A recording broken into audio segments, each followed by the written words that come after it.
Misy anabavintsika anankiray koa ty mangataka ny mba hoentina mibavaka mba hanana ny fahasalamana feno ary indrindra mba ho tahian'Andriamanitra eo amin'ny asa fivelomana dia ny velon-tenany zany. Ndao hivavaka ho azy isika.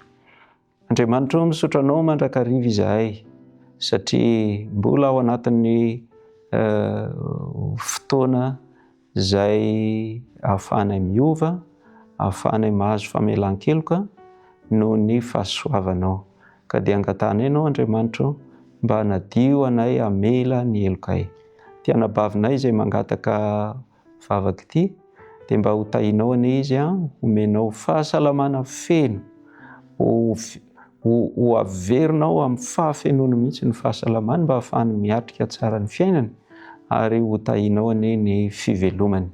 Andriamanitra ianao mahafantatra mihoatra noho izahay izay momba azy, fangatanay kosa ianao angatanay ianao mba hanadio azy ho afaka amin'ny tsy fahamarinana rehetra ary mba ho isan'ireo izay tena miankina aminao anie izy.